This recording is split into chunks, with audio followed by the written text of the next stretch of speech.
Hello friends!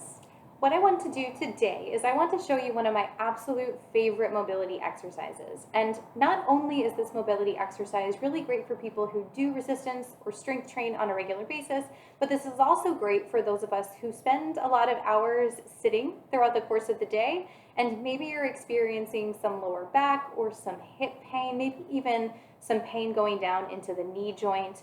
And from this point, I think that this exercise is one thing that I started incorporating. Not only did it really help a lot of my low back and my hip pain, but it just really started making a lot of my resistance training sessions feel a lot better as well. So I don't want to waste a lot of your time. I do want to just get into it and show it to you. So the exercise that we're going to be doing today is something called the 90-90 hip flexor stretch. Let's go ahead and take it back. You want to set up somewhere where you have enough space, and you'll notice right away, the reason why this is called 90-90 is because you're going to set up in a position where you have two 90-degree angles. The first one being, you want your knee directly out in front of your hip. You also are going to create another 90-degree angle. You want your shin directly across the front of the body, flexing that foot. The other leg is going to be straight out to the side of this hip here, so much so that if I were to stick my arm straight out, I would have it directly parallel with my leg here as well. And then you're going to take that shin out so that there is another full 90-degree angle.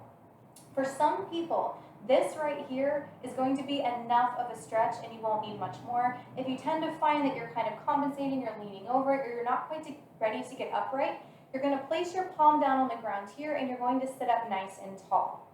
From this starting point, if this is feeling some tension, just stay here and stay with this position a couple of times a week until you start ready to progress into it.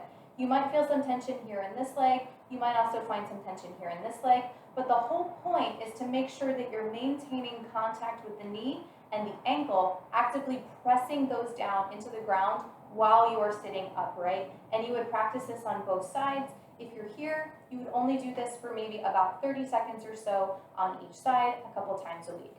If you're ready to progress this, the next thing to do is we will focus on a lean forward, which will also accentuate the stretch just a little bit further. So you're going to place that hand again, and then you're going to extend the other one out in front of you.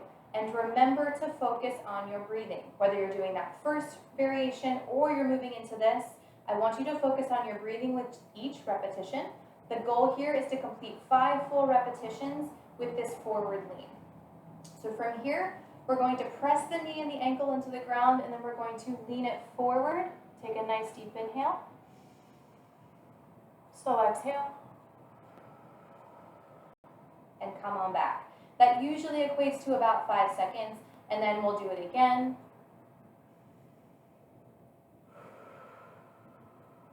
Relaxing into it. You would complete 5 reps just like that, 2 or 3 times a week. Make sure that you're doing both sides. You might find that one side has a little bit more tension than the other side, but that's totally okay. But remember, this is one of those exercises that if you start incorporating it, it should really help with that low back. It should really help even out the mobility of the hips on each side.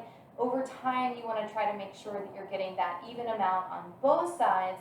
And if you're finding that there is some imbalance between the two sides, what you do want to do then is just maybe focus a little bit more on one side a couple more times a week than the other time. And then as you get better, you should notice that those start to even out.